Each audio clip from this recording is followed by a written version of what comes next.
Bismillahirrahmanirrahim. Assalamualaikum warahmatullahi wabarakatuh. Kami akan menjelaskan materi sumber ajaran Islam atau ijtihad dalam praktik kehidupan. Sebelumnya, perkenalkan kami dari kelompok 9 yang beranggotakan saya Muhammad Yunus dengan NIM 112200148 dan rekan saya Rizky Nuryafi Mubarak dengan NIM 1121162000054. Kami di sini akan menjelaskan pengertian, fungsi ijtihad, macam-macam ijtihad, kedudukan ijtihad, dan ijtihad di masa pandemi. Yang pertama yaitu pengertian. Pengertian ijtihad menurut bahasa adalah sebuah usaha yang sungguh-sungguh yang sebenarnya bisa dilakukan oleh siapa saja yang sudah berusaha mencari ilmu untuk memutuskan suatu perkara yang tidak dibahas dalam Al-Quran maupun hadis dengan syarat menggunakan akal sehat dan pertimbangan matang. Namun pada perkembangan selanjutnya diputuskan bahwa ijtihad sebaiknya hanya dilakukan para ahli agama Islam. Kata ijtihad sendiri berasal dari kata ijtihada yajtahidu ijtihadan yang memiliki arti mengerahkan segala kemampuan yang ada pada diri dalam menanggung beban. Menurut bahasa, ijtihad dapat diartikan dengan bersungguh-sungguh dalam mencurahkan semua isi pikiran. Sedangkan untuk pengertian ijtihad dilihat dari istilah adalah mencurahkan semua tenaga serta pikiran dan bersungguh-sungguh dalam menetapkan suatu hukum. Maka dari itu tidak disebut ijtihad jika tidak ada unsur kesulitan pada suatu pekerjaan. Secara terminologis, berijtihad merupakan mencurahkan semua kemampuan dalam mencari syariat dengan menggunakan metode tertentu. Ijtihad sendiri dipandang sebagai sumber hukum Islam yang ketiga setelah Al-Quran dan hadis. Ijtihad juga menjadi pemegang fungsi penting dalam penetapan hukum Islam. Orang yang melaksanakan ijtihad disebut dengan mujtahid, di mana orang tersebut adalah orang yang ahli tentang Al-Quran dan hadis. Kemudian fungsi dan peran ijtihad. Fungsi ijtihad sebagai sumber hukum Islam dipandang sebagai sumber hukum ketiga setelah Al-Quran dan hadis. Fungsi ijtihad sebagai sumber hukum Islam adalah untuk mendapatkan sebuah solusi hukum jika ada suatu masalah yang harus ditetapkan hukumnya akan tetapi tidak ditemukan baik Al-Quran atau hadis. Peranan ijtihad yang pertama yaitu ijtihad sebagai norma dan sumber hukum Islam nomor 3 setelah Al-Quran dan setelah Nabi. Ijtihad termasuk sumber dinamika Islam. Dengan ijtihad, Islam mampu membuktikan dirinya sebagai agama universal yang cocok untuk tiap ruang dan waktu. Dengan ijtihad, Islam dapat dikawal kemurnian dan keasliannya dari kemungkinan masuknya paham-paham non-Islam yang tidak dapat dibenarkan. Dengan ijtihad, berbagai perkara baru yang timbul di zaman modern dapat ditentukan hukumnya menurut Islam. Dan yang kelima, ijtihad termasuk manifestasi kemerdekaan berpikir yang dijunjung tinggi dalam Islam. Kemudian syarat berijtihad. Syarat khusus yang boleh berijtihad, beberapa syarat tersebut diantaranya adalah yang pertama mempunyai pengetahuan yang luas dan mendalam tentang Al-Quran dan hadis. Yang kedua mempunyai pemahaman yang baik itu bahasa Arab, ilmu tafsir, usul fikih, dan tarikh atau sejarah. Yang ketiga mengetahui cara mengistinbatkan atau perumusan hukum dan melakukan qiyas. Dan yang terakhir mempunyai akhlakul karimah. Macam-macam ijtihad. Yang pertama adalah ijma'. Ijma' adalah kesepakatan, yakni kesepakatan para ulama dalam menetapkan suatu hukum-hukum dalam agama berdasarkan Al-Quran dan hadis dalam suatu perkara yang terjadi. Adalah keputusan bersama yang dilakukan oleh para ulama dengan cara ijtihad untuk kemudian dirundingkan dan disepakati. Hasil dari ijma' adalah fatwa, yaitu keputusan bersama para ulama dan ahli agama yang berwenang untuk diikuti seluruh umat. Kemudian yang kedua adalah qiyas. Qiyas artinya menggabungkan atau menyamakan, artinya menetapkan suatu hukum atau suatu perkara yang baru yang belum ada pada masa sebelumnya, namun memiliki kesamaan dalam sebab, manfaat, bahaya, dan berbagai aspek dengan perkara terdahulu sehingga dihukumi sama. Kemudian yang ketiga istihsan. Istihsan adalah menganggap baik atau mencari yang baik. Menurut ulama ushul fikih, ia telah meninggalkan hukum yang telah ditetapkan kepada hukum yang lainnya pada suatu peristiwa atau kejadian yang ditetapkan berdasar dalil syara'.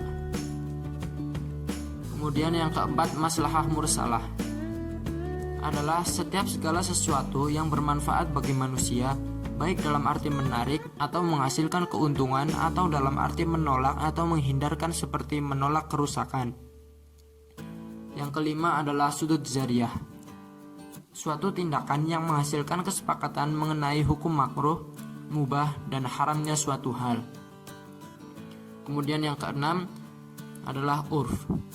Kata urf secara etimologi atau bahasa berasal dari kata arafa ya'arufu, sering diartikan dengan al-ma'ruf dengan arti sesuatu yang dikenal. Pengertian dikenal lebih dekat kepada pengertian diakui oleh orang lain. Kemudian yang terakhir adalah istishab. Menjadikan hukum yang sudah ada sebelumnya tetap menjadi hukum hingga sekarang sampai ada dalil yang menunjukkan adanya perubahan. Ijtihad di masa pandemi. Perwujudan ijtihad di tengah pandemi menjadi pertanyaan besar di kalangan masyarakat. Relevansi dari ijtihad ini akankah menjadi peluang atau malah akan berujung pada terisolasinya aspek di berbagai kalangan? Berbagai lembaga-lembaga yang menjadi rujukan ijtihad seperti NU, Muhammadiyah, MUI sejauh ini sangat berperan dalam mengontestasikan kebutuhan masyarakat agar jawaban yang dihasilkan sesuai kebutuhan dan kondisi.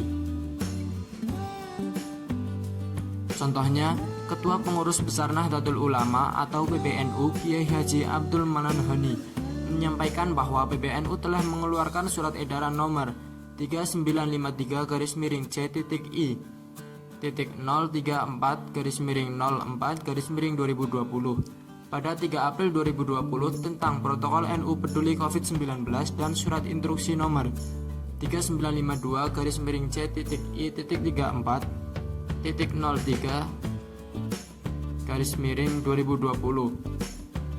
Surat edaran yang dikeluarkan sekaligus menjadi tindak lanjut dari surat edaran nomor 6 tahun 2020 oleh Menteri Agama atau Republika. Elaborasi ijtihad di tengah pandemi dalam merealisasikan jihad yang kondisional dengan zaman. Untuk memahaminya, kita lihat M. Quraisy Shihab dalam wawasan Al-Quran pada tahun 1996 yang menyatakan bahwa kata jihad berarti letih atau sukar. Quraisy Shihab menegaskan bahwa jihad yang bertentangan dengan fitrah kemanusiaan tidak dibenarkan. Dalam artian senantiasa menjauhkan diri dari tindakan kriminal, kekerasan, hoaks, agitasi kebencian, dan berbagai pelanggaran yang tidak sesuai dengan aturan pemerintah dan agama. Pandangan hematnya adalah konstruksi jihad di tengah pandemi tidak lepas dari kemaslahatan masyarakat dan mengedepankan norma agama dan undang-undang. Perilaku beragama dan bernegara adalah perwujudan dalam merumuskan jihad pandemi. Secara sederhana dan pasti bisa kita katakan bahwa cukuplah dengan mengikuti ataupun mau anjuran pemerintah merupakan implementasi dari jihad.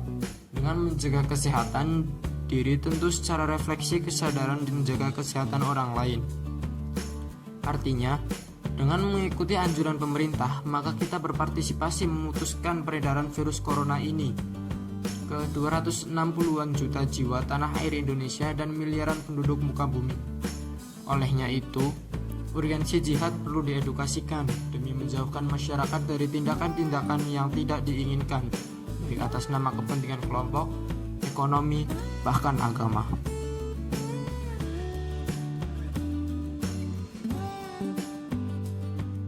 Fase pandemi di saat seperti inilah segala bentuk pencerahan sangat dibutuhkan untuk umat atau golongan. Tanpa adanya solusi dan ijtihad dipastikan akan muncul beragam pertanyaan-pertanyaan serius di kalangan masyarakat. Maka disinilah peran para stakeholder dan lembaga ijtihad dalam menjawab keresahan dan perbedaan-perbedaan pendapat yang akan terjadi. Di sisi lain, kumandang jihad ikhtiar diupayakan dengan visi penanggulangan dan pencegahan. Untuk itulah peran dan fungsi masyarakat sangat diperlukan dalam menetralisir iklim masyarakat seperti ini. Organisasi sosial pun sepatutnya mengambil peran dalam menjaga stabilitas kebutuhan masyarakat, turut andil dalam mengedukasi, menyebarkan informasi positif, membuat gerakan kesehatan dan kebersihan. Sebab ikhtiar semacam itulah termasuk kategori jihad kecil melawan corona bila dimaknai sebagai pencegahan. Maka dari itu, marilah bersama-sama secara kolaboratif agar tanah air kita cepat pulih dari wabah global COVID-19. Terima kasih. Sekian presentasi dari kelompok kami. Wassalamualaikum warahmatullahi wabarakatuh.